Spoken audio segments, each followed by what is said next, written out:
So yeah, Stuart Huke, 24i. So I head up product solutions at 24i, mainly for the D2C markets. Previously to that, I was at a company called The Filter, who were acquired by 24i, so specializing in personalization, recommendations, algorithms. So I've taken all that knowledge into 24i, and it's something we're sort of incorporating into our product portfolio as we speak. Favorite app? It's going to have to be WhatsApp. I mean, this was a bit rubbish, but I'm on it a lot. Primarily because I've got 4 kids, and so therefore, if I don't have that and connect to those guys, I'm pretty much screwed. So probably a banking app. Yeah, exactly. That and maybe Barclays, maybe, I don't know. Yeah. That's me. He's gone already. That was short-lived, wasn't it? Pen. I can't do a panel without a pen. That was Tommy Flanagan. Adam Nightingale from 3SS. We are a front-end TV UX development company, so we build apps for any kind of device that anyone watches TV on, from set-top boxes to connected TVs, mobile, cars is now a big growing market for us. I've been there for 4 years. Prior to that, I worked for Delta Tray, Massive Interactive, for a year. 5 years with Accedo. This man. There's a place in my heart for Accedo.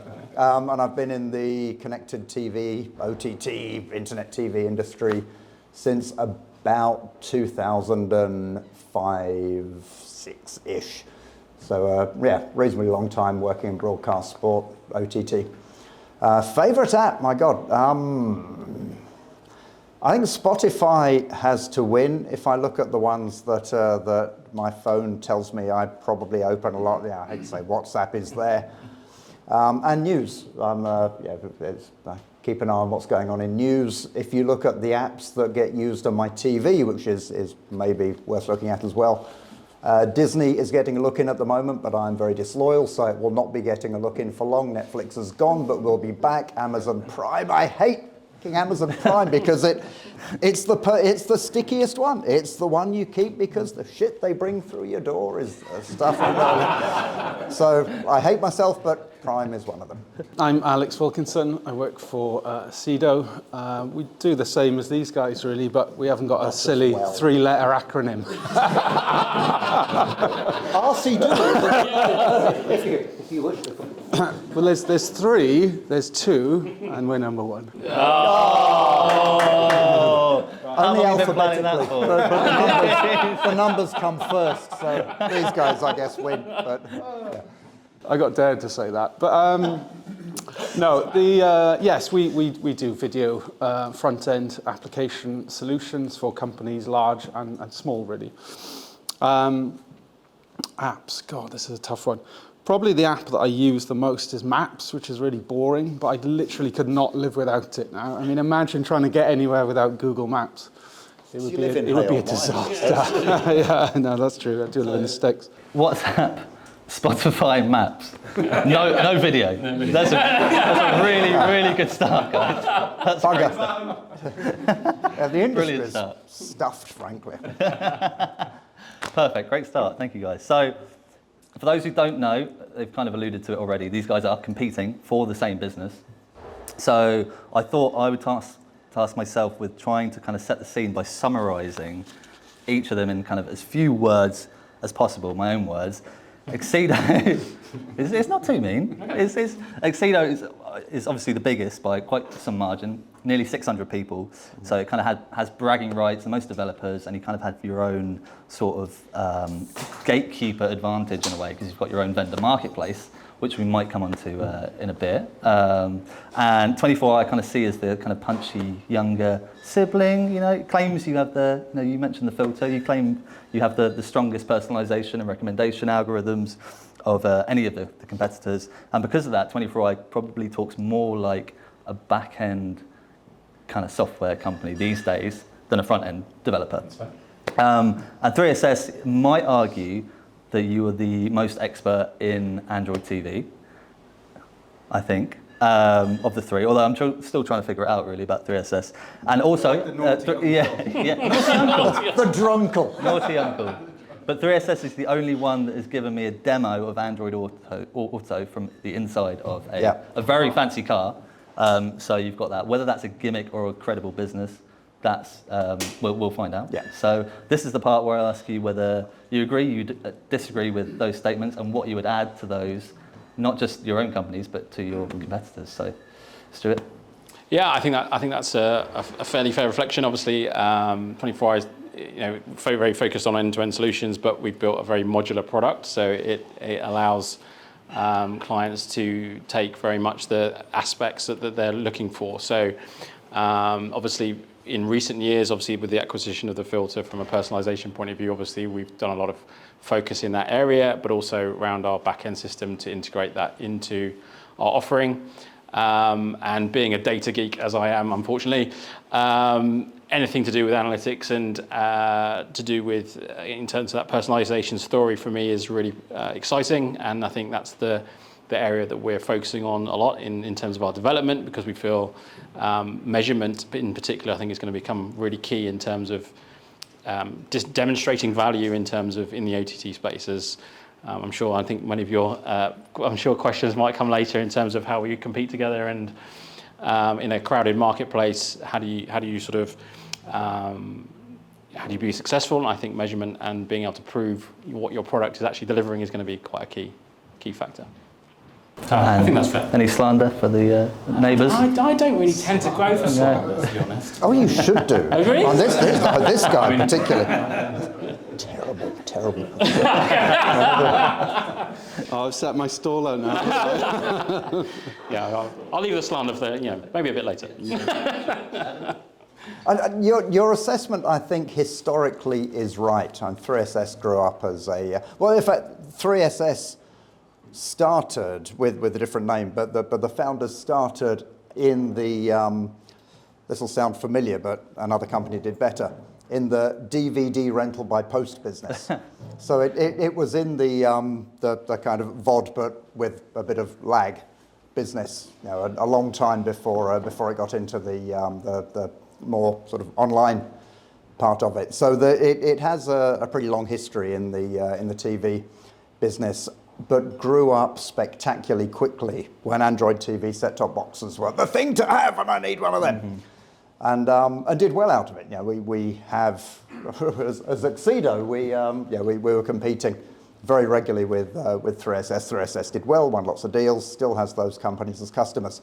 But what's happened over the years is that, yes, Android TV is important, but other devices are as well. Look at the data. So Android TV is there, but connected TV is super important. Mobile is super important. We'll talk about automotive. So what we've seen is that from a beachhead in the Android set-top box business, we've grown very rapidly across serving a variety of other devices. Behind that, what we've done is build a platform that lets you manage and curate content across any device.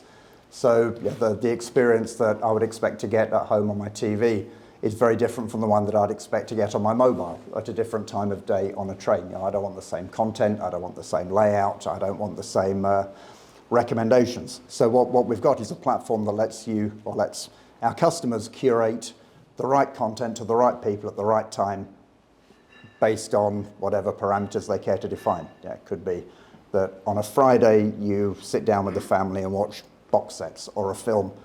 On a Tuesday morning when you're sitting on the toilet, you probably, maybe you do. You don't want to watch a film, but maybe some news clips or some sport highlights from the night before might be more relevant. So what we aim to do is to not only build that front end, but also bring the platforms that let you make sure the right content at the right time on the right device in the right place is in front of the people that care the most about it. And I think to Stuart's point, looking for competition, the filter was a very smart acquisition by 24i, because if there's one thing that the industry needs at the moment, it's to make sure that the content is relevant, because the TV experience is pretty shit, really. Because you turn on the TV and you spend forever looking for something. It's terrible. It's really bad. You look on, you turn on ITV and it's, I don't know, Love Island or whatever. I don't want that. So you look at Netflix and there's nothing on there, and you look somewhere else. You get bored to crap and go to bed or read a book or look at TikTok, which we'll probably talk about as well. And that's not good. That's not good for the people that have spent millions and millions on sports rights or any other rights, because no one can find it. So surfacing the right content and putting it in front of you at the right time, at the right place, at the right device is what matters. So you've just said what 24i is really good at. Exactly, and we're Not not. 3SS. We don't, as 3SS, do that, but we do work with partners that bring that capability to us, and we're building a lot of capability into our products, because it's not only about having the data, it's knowing what to do with it. So we're bringing that capability to our product name, our Control Center product more. There's a lot of product development going on around that. We're not going to try and compete with the filter, because we're not an analytics engine, we're not a rec engine, but we'll partner with companies that are. We'll partner. Yeah, well, funnily enough, until those Dutch people acquired you, we were having that conversation. Oddly enough, it dried up a bit at that point, but other companies are available. Oh, yeah, indeed. Alex? Yeah, I mean, I think I'd agree with the Accedo assessment. I mean, we're kind of 20 years in now, and we have a wide sort of product and solution portfolio, which is a blessing and a curse, I think, because, you know, sales, which we're all in, you've got lots to sell, but then you don't really specialize in one area. So I think if we think about 3SS very specialized in the operator space and the Android TV space, and that was their specialism, and 24i, as we talked about on the data side. So I think, you know, each company has their own sort of little niche, and we're probably more, you know, broadcaster centric perhaps. But yeah, we bash heads together in a friendly way, you know, from time to time. Compare notes on what we could have won. Yes, exactly. As I was saying to you, Alex, before we came on, about 8 years ago, my boss was saying to your boss that Accedo was destined to fail. The whole business model was wrong, and that was something he got quite wrong, because he'd been fairly successful. But speaking of bosses, in the last few weeks I've had the pleasure of interviewing Stuart's boss, and also interviewing your boss, Alex. Yep. But the last time I interviewed your boss, Adam. What did he do? was it bad? The last time you were there, all I got. Oh no, but that was a very specific situation. All I got were no comment. comment. A year and a half ago. No comment answers. No, I gave you clarity. I gave you information. Because at the time, Faultline had just got a really good scoop that you were being sued by a former customer. Yep. I'm not going to name names. You can go in the Faultline archive and find that. It's all there. The stories are there. But this customer said at the time, and I quote. Shall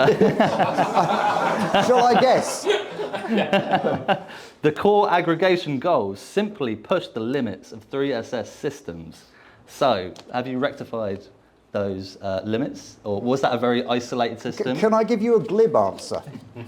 Fine. Any answer's an answer. Yes, Any because we stopped trying to comment. integrate with that particular company's half-fast back end, which was it was an interesting lesson in the legalities of the Southern Florida courts, and what we learnt was that I suppose it's seeing as you brought it up. We had a customer that was good, and they were a startup, very ambitious, good plans. We were doing a lot of custom development work for them. And then one day they stopped paying. And we said, you've forgotten. And they were bang on with the paying until bang, regular as clockwork, really good. And then they stopped. They said, some rules we need to work through, federal, blah, blah. We have a new bank account. And it was a list of things. And 3SS, and this is, to use Alex's expression, a blessing and a curse, I think is cursed with a very high degree of integrity. So when a customer, which is a startup, and 3SS is owned and run by two entrepreneurs who started a company, so they kind of get the startup thing. They feel the pain of people in startup. We'll keep working for them. And then one afternoon, without still having paid, we received a letter saying, we're suing you for non-delivery. What the hell? Surely we should be suing you for non-payment.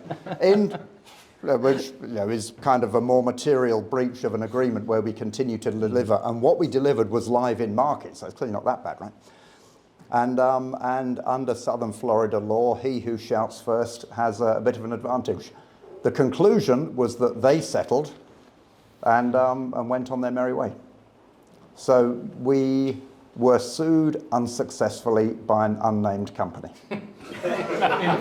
Whose name is in Faultline? Now, lots of companies are in Florida. I mean, Florida is like the place to go to for media, unless you're in New York or LA. See, that was much better than But no, the weather comment. is so much. Yeah. Yeah, but I didn't give you no comment before. No, your boss I did. think, yeah, I know, but it's all German. And okay, from one boss to the next. Alex, And you're he's looking forward to the interview, sorry to Yeah. interrupt. Oh, yeah. I told him. Yes, yes. What is this, by the way? It's not a microphone, is it? Yeah, it's been recorded. Is it? Oh, it's recorded. Sorry. Is Is this some sort of AI sort of like... Okay, carry on. Alex, your boss recently told me, and I quote again, there are too many vendors of this type in this space, which is why, of course, Accedo just acquired Easel TV, very small company, a product team of just 10 people. The interesting thing... No, carry on. The interesting thing about that acquisition is that whole kind of automation element, bringing in automation to help take on processes like the mundane tasks in the CMS and the app development process. And the big point is that acquisition was made to kind of fire up new growth in streaming that's coming from organizations that don't know anything about streaming. It's like local sports companies, local churches, these kind of people. So, 1 week was the kind of headline. Easels TV, AI-based SaaS platform, can get these companies up and running with a live streaming service in 1 week, which is pretty phenomenal. So firstly, do you agree with your boss's quote? There are too many? Yeah, well, I think what he was alluding to, Tommy, was there's a lot of streaming companies that will say they will deliver an app in 2 weeks. It's that sort of cookie-cuttered, maybe a bit more SaaS approach. I can't tell you every IBC we go there and there's another company is like, Goose, what the hell did Goose do? Oh, they're an end-to-end video provider platform thing. It's like, okay, cool. Sorry, there's no one here from Goose, is there? So that market is extremely competitive, I would argue, and arguably that there are too many companies in that space. And as we know, customer acquisition is difficult when there are multiple vendors in a certain market. So I don't know what Michael told you, but I think the acquisition that we made there was to build a customer base, where we've perhaps been unsuccessful. And they've certainly played in a slightly different tier than we have. And it cuts me to this day. There was a BFI deal that they won over us, and I'm like, yes, we've got it back now. Amazing. I think there probably are a bit too many vendors, and there'll probably be a bit more consolidation. But I think, if you look at some of those players, they're always screaming the death of X company. But they seem to be pulling through. They're probably not making a hell of a lot of money, but they're still around and they're still there. So let's see. Okay, and how do 3SS and 24i, can you compete with that time frame? 1 week launches? Can you get anywhere close to that? Don't want to. No, you don't want to? Well, no. Let me rephrase that. The companies that want something live in a week are not the companies we're targeting. Okay. Our target market is 90% the operator market, and that's a high level of integration, it's a high level of configuration, high level of customization market. So there is no scenario where the kind of companies that should buy from 3SS will be realistically expecting something to be live in a week. If we could get something live in a week for the customers we're targeting, I'll be over the moon. That'd be great. That'd be no complaints at all. I think that there's a real difference, I think, between sort of tier 2, tier 3, tier 2 and tier 1 companies and tier 3 and tier 4. There's a big void there, and I think what companies have had to do is productize that lower tier much more than probably where we play more, which is in the sort of upper tier. So it's a different sales process, it's different marketing, it's a different product. Even though it's all OTT, it's quite a void between them, I would argue. And I guess just to add to that, I think it's what's interesting though is that even when you go down lower tiers, is that the expectation levels don't change. Oh no. So the challenge, I think, for many of us is actually, if you're going lower down the tiers, is actually to have a product that can still function quickly, but meet their expectations, but also be realistic in terms of custom features or custom developments that they potentially might want, but not necessarily have the shall I say kahunas to be able to back that up in terms of money at the end of the day. So I think that's often the challenge. So I think it's very, yes, we could probably spin something up in a couple of weeks, but realistically, is that necessarily going to meet everything that they want in terms of a product? Highly unlikely, I would suggest, depending on the vendor you're talking about. If it's those real small startups, potentially, but even then, I often think that with those, they often become more difficult because they're the ones that want something really niche and something really bespoke.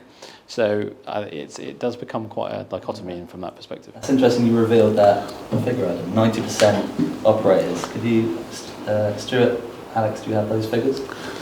It was approximate, by the way, from our point of view. We've got some. Oh, it's true now. It's fine. Good. Yeah, we're around 30% operators, probably 65% broadcast and media and streaming services, and then 5% sport. Okay. Well done on the maths, still, Alex. Thank you. I'm in sales. Ours is probably about a 60-40 split, I'd say. Yeah. 40 to operators. I knew sport was 5. We'll just work it back. Interesting. Okay, cool. I wanted to dive into the personalisation stuff, because everyone knows it's getting harder to differentiate on the front end.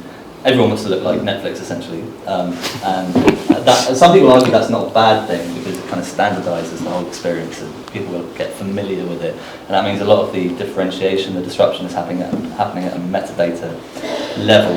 And if you can't input multiple sources of metadata and then normalise that metadata, then your content just withers on the vine. So I want to kind of dive into where the disruption is happening in the kind of back-end discovery processes, because it's getting very difficult. Would you agree that it's getting difficult to differentiate on the front end, first of all?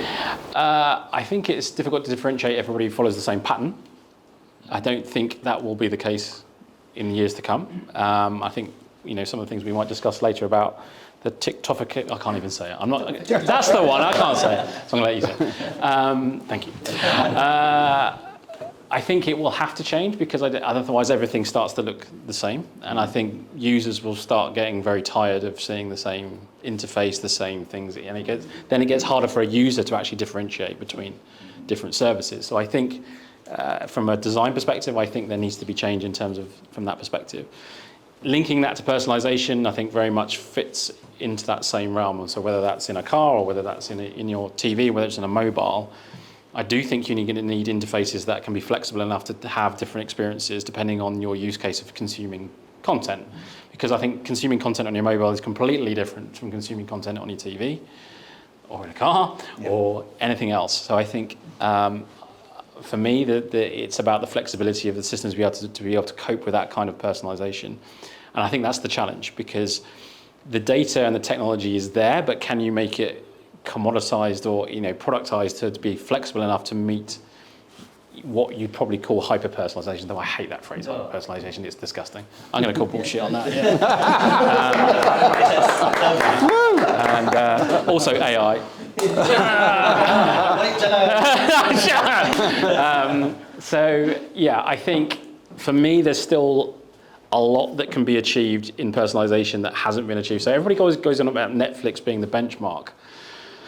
But I still don't actually think Netflix is that good from a personalization point of view. I still think they're quite lazy in terms of some of their personalization.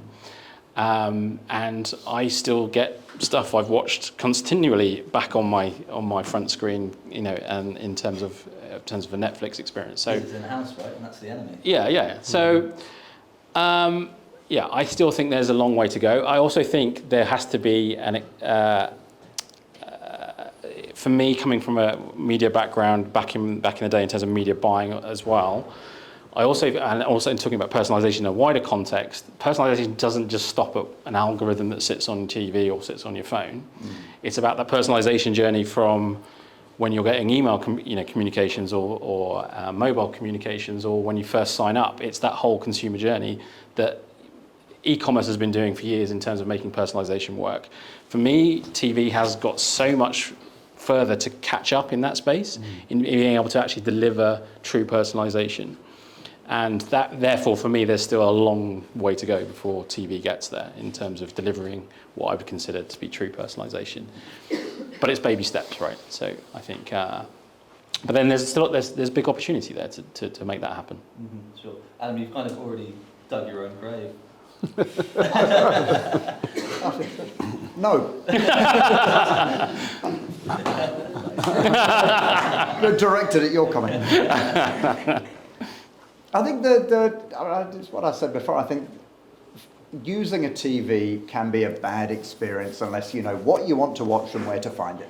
Because I mean, we had, not that long ago, we had the kids were back, and 4 of us sat round trying to find something that we all wanted to watch, which is kind of hard anyway, because everyone's got different tastes. But we gave up because there was just nothing obvious that everyone wanted to watch. And it's kind of less of an issue now. They're bugging off and grown up. Not in that order, I should say. But finding interesting, relevant content is hard. And so this is where the operator market's interesting for us. I think the responsibility of a TV platform operator is to make damn sure that it is the one place you, as a viewer, want to go to. If you want to watch TV, that's the start point. And we live in a far more user-centric era from 2 points of view. One, content and TV needs to be geared towards you, who you are, where you are, time of day, the device you're looking at. But it's also absolutely the case that the user now has far more power than they used to do, because they used to have 2 choices. You could turn on the TV or not, and that was it. Now, there's nothing else there. Now, you've got plenty of subscription services you can dip in and out of. There are 200 plus globally where you can go and find content that you might want to look at. So as a TV platform operator, the thing I need to do is to make sure that when Tommy wants to watch TV, he doesn't go first to Netflix or Disney or HBO or eventually or wherever else. He comes to me because that is where that content will be curated, and I will put relevant, interesting material in front of you. But 3SS doesn't have the money to buy a filter, for example, or build something in-house. So to the question of what 3SS is doing on the personalisation front to differentiate, is it just partnering? No, it's more than that.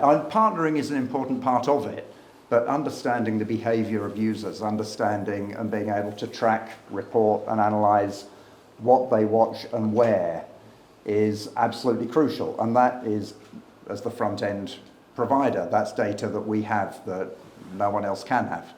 And we're the ones monitoring what you're doing at any given time and what content's relevant to you. So be careful. And then adapting the UX. Yeah, exactly. So, and then adapting the UX, adapting the content, so it's always relevant, always interesting. Unless you build the Wetherspoons app, I think that'd be okay. Yeah. Well, if we were to build you a Wetherspoons app, we would... Charge you through the roof. very good. Alex? No, you mentioned Netflix there, and unfortunately, it is the linchpin of our industry. And I think, when Netflix makes changes to their design patterns, and they've done it at the moment on mobile, so the first page you see on mobile now is not the grid screen. It's more of a recommended kind of coming soon, watch this now. Unfortunately, I think big players like that will have to make drastic design changes for the rest of the industry for that to filter down. That's just the world in which we live in now. But in terms of personalization, personalization for us is creating more engagement. It's creating more video views. It's creating more, dwell time on platforms. So really, there's the personalization of the content and the rails and getting people to watch more and putting things that they like in front of them.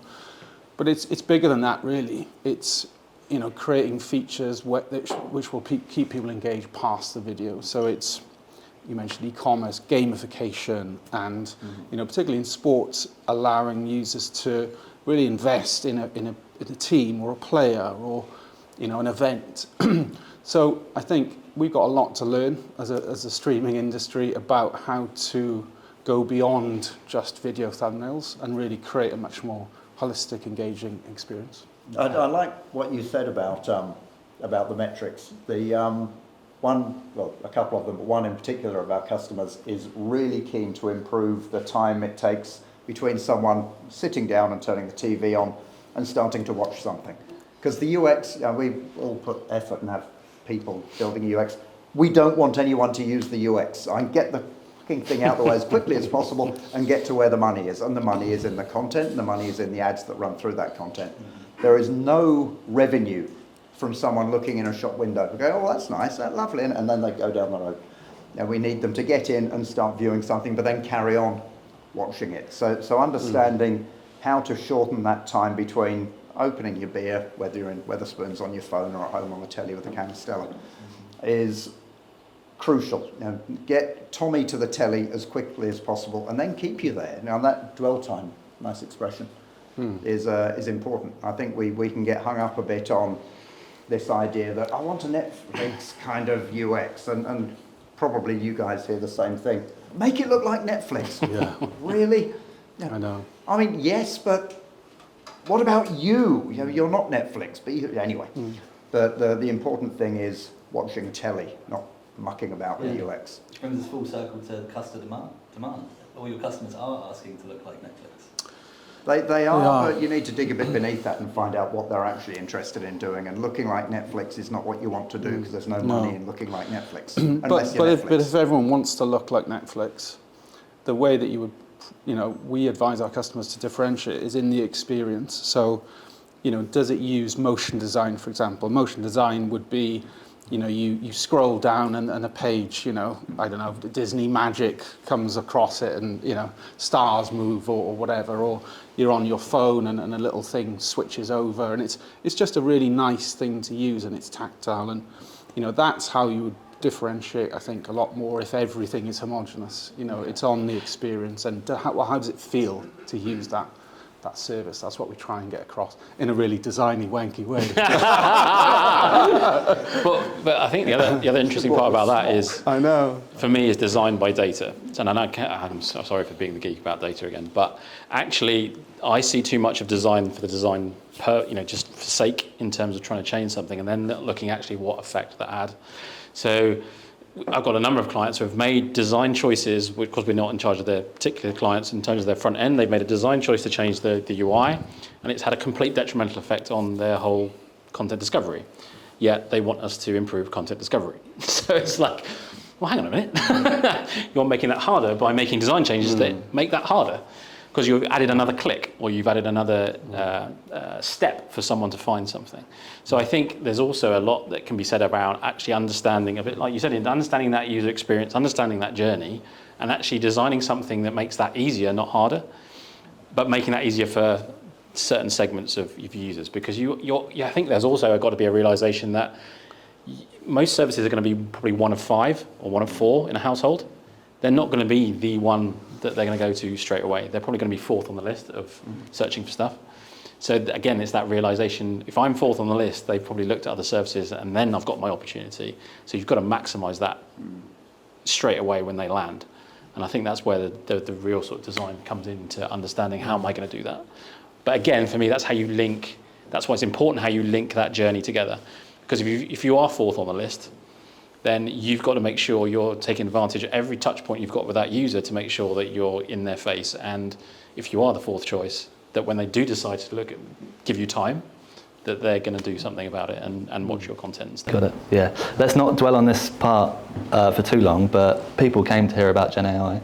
Obviously. So hit it. But I'm contractually obliged to talk about Gen AI. So I'm just quickly curious to hear about how your customers are approaching Gen AI. Are they running into it, charging in?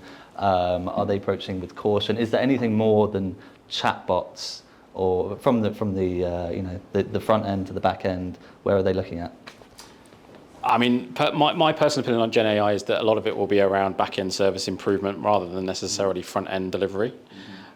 Because actually, I think there's a real problem with how Gen AI interacts with users on a front end. Scares me to death. If it scares me, I don't know how it's going to scare editors that are in charge of a platform. I don't see a world yet where an editorial team is going to give control to AI and make decisions about I'm going to place this piece of content here because I've decided that's the best thing to do. When you've got an editing team that sits there and decides that, that's quite a hard, that's going to butt heads, and I don't really see that in the short term. So therefore, I think it's more about looking about how you can improve things in the back end side. And when I'm talking about back end, I guess I think you're talking about things like improving the search experience, improving perhaps how metadata, as you mentioned before, improving how generative AI could potentially help in those types of things. So that's where I see its place currently. Will that change? Probably, most likely. But I still don't think it's necessarily, and we're not getting clamours of people telling us, I want generative AI to do everything on my front end. I personally don't see that. I don't know if you're saying 24i's headcount's probably halved in the last couple of years? Yeah. How much of that would you put down to Gen AI? None at all? Some to a degree, because efficiency. We've been in a big drive for efficiency, but that comes with MA as well, which in terms of mergers and acquisitions. I think, of course, it does in terms of some of it to a degree. I wouldn't say, I don't want to put a figure on it, but it will have an impact in terms of the more efficient you can use AI to do that. Obviously, you can lessen potentially what you need to do from a speed of processing point of view or developing point of view. But I think that will be the same for all businesses in the industry. Even the smallest, the largest will have the same impact, I think. Adam? I'd love to disagree with Stuart because it feels appropriate as we're competing. But, I think broadly, Stuart's obviously has more of a back-end perspective than we do on account of having a back-end and we don't. Where we see some value and potential in AI is largely around discoverability. It's making sure that we can, again, putting the right content in front of the right people. But Gen AI, rather than using AI wrongly as a tool for some kind of machine learning thing, does have the potential to allow me as a viewer or potential viewer to find content more easily. If I can say, I'm tired, give me something that's not too grueling and has zombies. My wife's here, so not too much blood, spatter, gore, not more than 90 minutes because I want to go to bed. Would be more interesting than, I don't know, have you heard of anything? Who down the pub recommended something? So that there's definitely a role for AI or voice AI in improving discoverability. Now, we see a role for AI in improving the speed of code development by helping find problems easier. And it's working for that. It's pretty good.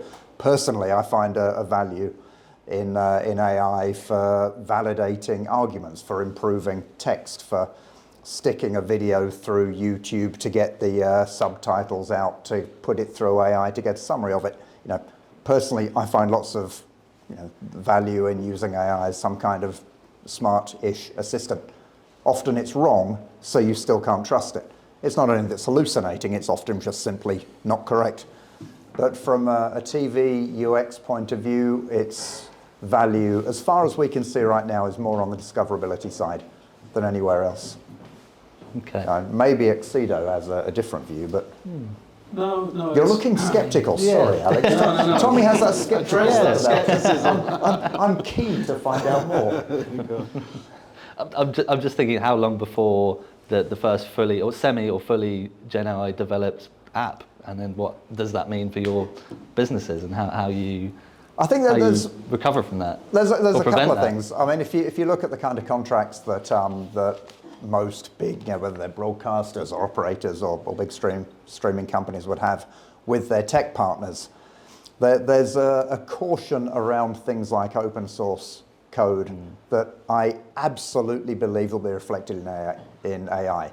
They don't want a black box of something that hasn't been heavily informed by a human, because there's this sort of unknown dark arts aspect to AI that is, as individuals, I think we're excited by AI, but we're also just a little bit nervous because maybe we saw Terminator and maybe we've read the newspapers and the Chinese will control our cars and we should be nervous. So I think there, certainly in let's call it the tier 1 area, there won't be a fully AI app. What we in some years will start to see is more AI developed content or content which is in some way inspired by AI, saying, the kind of thing that people want to see based on what they watch up to, where it gets the most attention and engagement is this kind of thing. So I think content production has the potential to be impacted negatively, positively, different topic, by AI. What we also could easily imagine is that trailers can be produced by AI. So the trailer that Stuart would get for exactly the same content might be very different from the trailer that I would get, is different from the trailer that Alex would get, because they're picking out the bits that we are most excited by. But it still has to be honest, because the success isn't getting someone to imagery, stop. But it could be, right? I mean, Think analytics, Grace it has to be they true. already do that. But it does, but it can't be bullshit. It has to be the case that once you start watching something, you don't only do 5 minutes and say, this is not what I expected, this is frankly disappointing. It has to be good enough that you then carry on through to the end. Yeah. Yeah, Think Analytics, Grace Note, they tried that personalised imagery. Too expensive, no one wants it. It's expensive, Great idea, but too expensive. And that, to be honest, is the big problem with generative AI. You can have all the ideas in the world, but it's insanely expensive to make that work, from a commercial model perspective. Because NVIDIA. Or just generally. The electricity bill. Yeah. Bad enough. I've seen some really cool stuff in terms of mock-ups, but I mean, most of my developers can create something in 5 minutes using AI, and it's like, great. Can you commercialize that? No. Because it's just so blinking expensive. But fast forward 5 years. That will change, Yeah. Of course. Yeah, I mean, We're visionaries. there's that quote, isn't there? So, your job isn't going to be replaced by AI. It's going to be replaced by someone using AI, and I think that's what it is. It's creating efficiency, so you're going to be able to do more, probably make a bit more money because you're a bit more efficient, but then everyone else is efficient. So that in the short term, I think that's what AI will foster in companies like ours.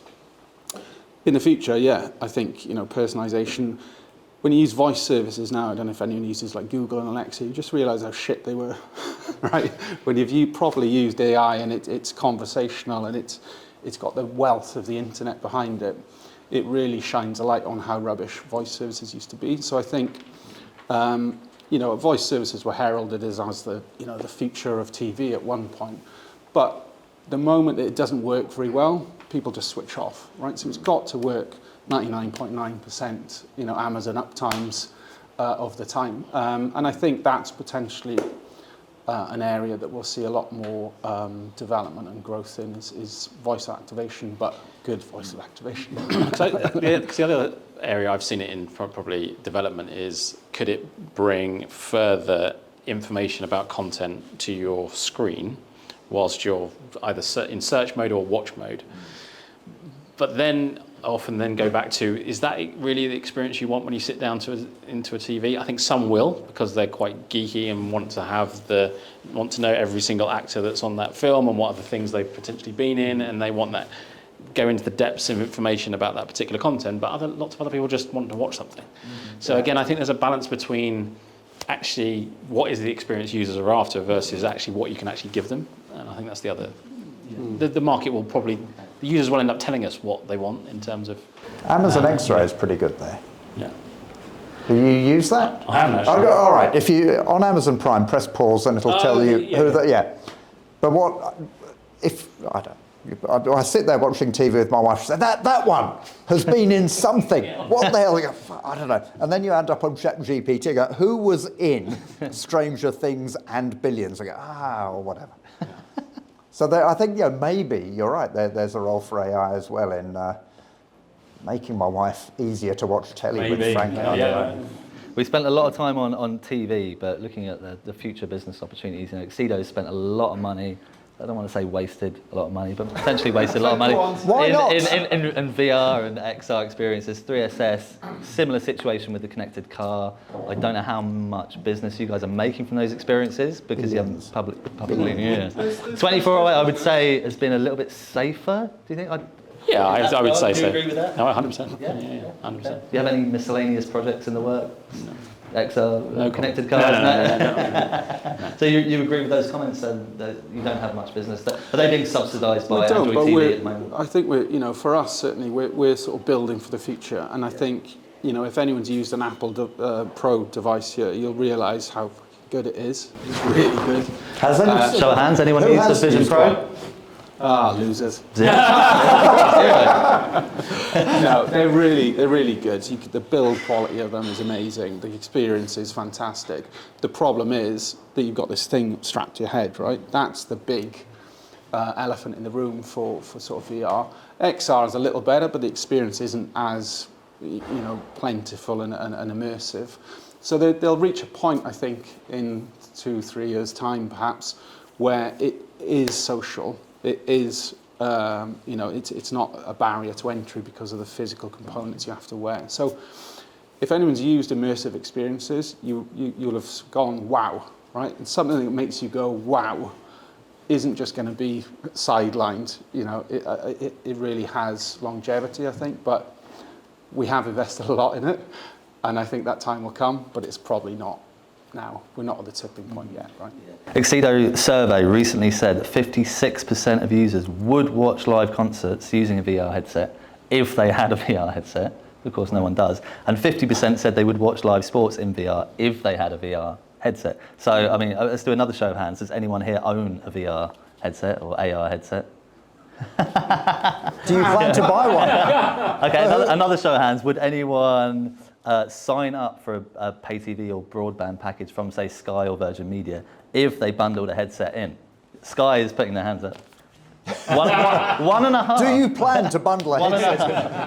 1.5 hands. They're just being polite, Tommy. Accedo's entire survey. Well, I mean, I think our frame of reference at the moment is these bulky headsets. And I think when that changes and the adoption rates improve and it becomes this living room experience. So we're working with Qualcomm at the moment on, what does the future of AR glasses in a living room look like? All the grunt is in the set-top box. It's in the chipset. The glasses that people wear around the house or in the living room are quite dumb, but they're super lightweight. It's like wearing your glasses, right? So we'll come to a point where there will be this, okay, this makes sense now, and we'll be there, hopefully, waving the flag. So yeah, not yet, but trust me on this, Tom. Nope.